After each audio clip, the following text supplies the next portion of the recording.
We recognize the Senate President. Good afternoon, Madam Chair, Madam Senate President, dear colleagues.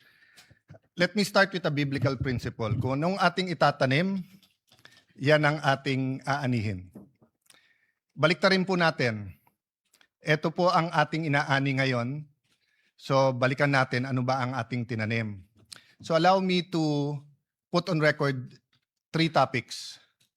First, ano ba ang karapatan at responsibilidad ng bawat senador?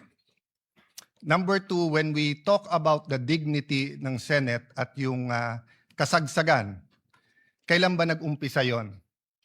And pangatlo, na tingin kong pinaka-importante, ano ba priorities natin and how do we move forward?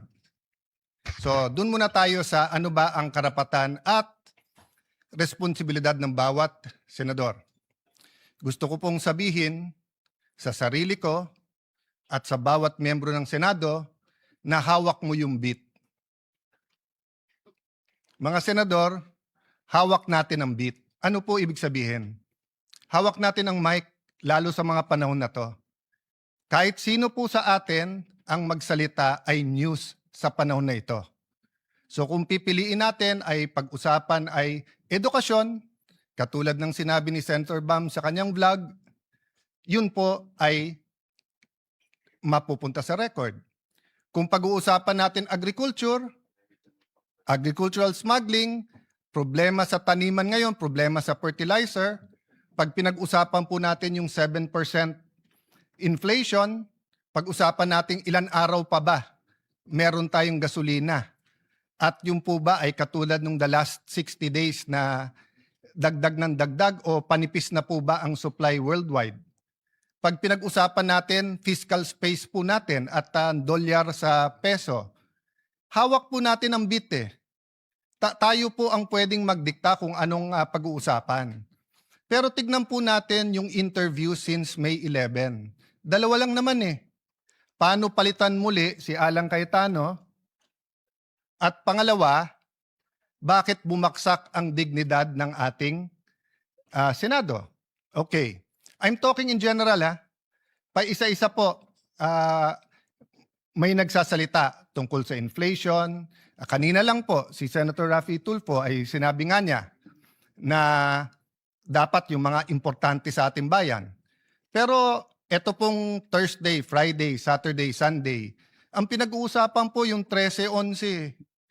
Pinag-uusapan fireworks. Pinag-uusapan papalitan. I'm at your service and I am at your disposal. Show me 13 hands or 13 signatures.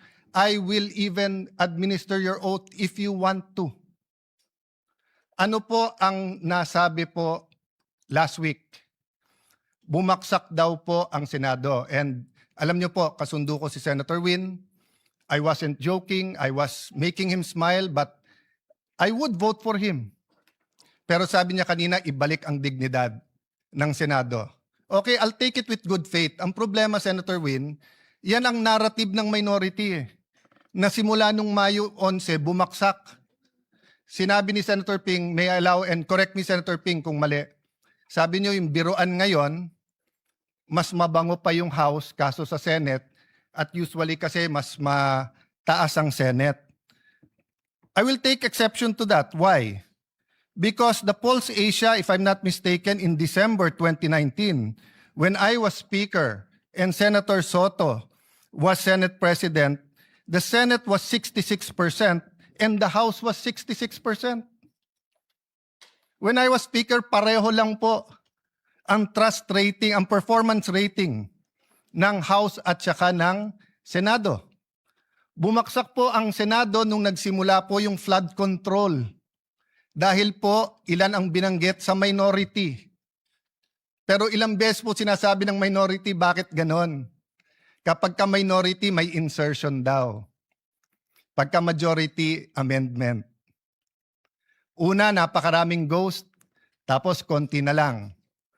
Tapos si Senator Jinggoy, ganito daw in-insert, tapos nung sinupina ng ombudsman, ang LBRO, yung pong may hawak ng dokumento, wala naman pala.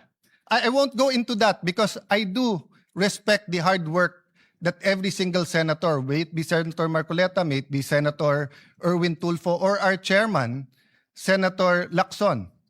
I respect the work. I disagree on many things, but I do not criticize. Did I say bumaksak dahil sayo? Wala po. Kasi hawak natin ang beat eh. Sasabihin nyo po, yes, but 24 tayo, yes.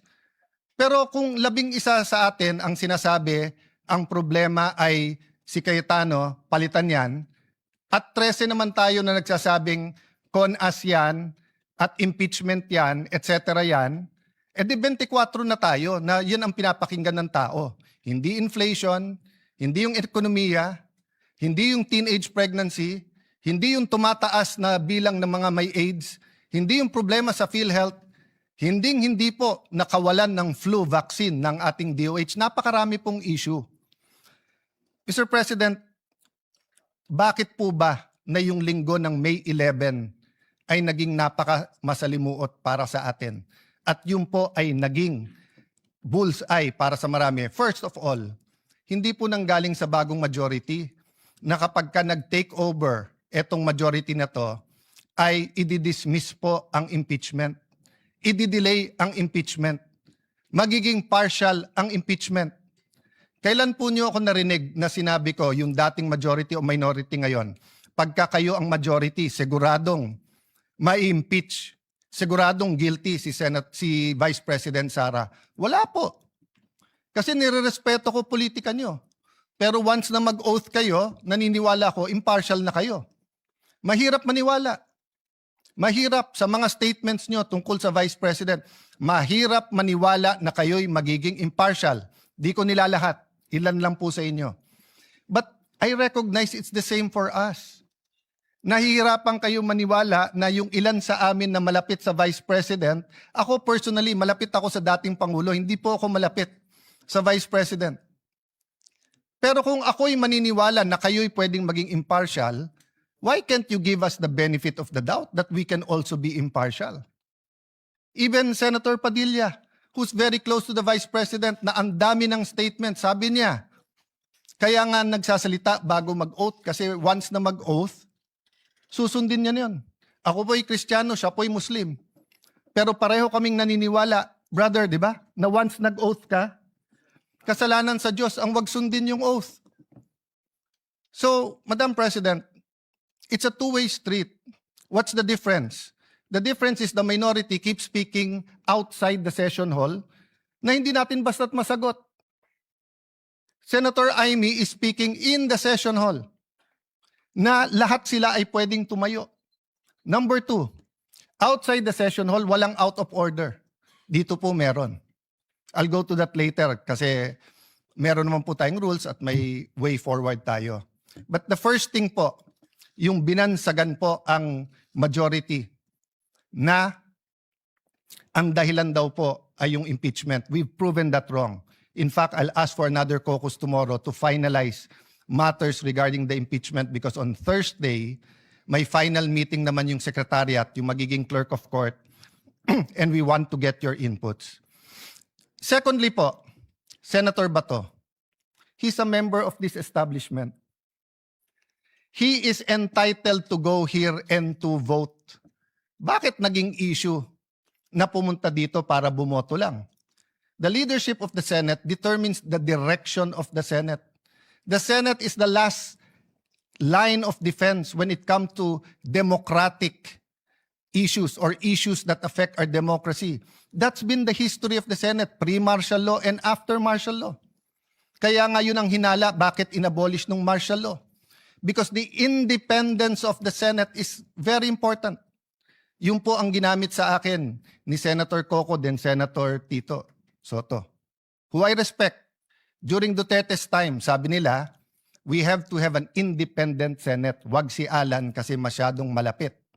Well, I'm the first one now of 4 SPs since 2022 na hindi ko makiklaim na malapit sa presidente. Have any one of you given us the benefit of the doubt that we will have an independent Senate? Hindi ko na narinig yun eh. Panay sinong malapit sa Malacanang. O yan, Walang gagawin niya kundi lalabanan ng Malacanang. Eto ganyan. Yan ang usap-usapan. That's the not so secret. Why can't we bind together minority majority and be an independent Senate? Not to confront the executive, to collaborate, but also as checks and balances. Last point po before I go to a way forward. Ba't ba nag-umpisa to at ba't ba nangyari yung May 13? Can you show the video kung anong ginawa sa ating empleyado? Madam President, can I have permission? This is a very short video. It's of public record. I just like, and I want to honor Senator Migs kasi siya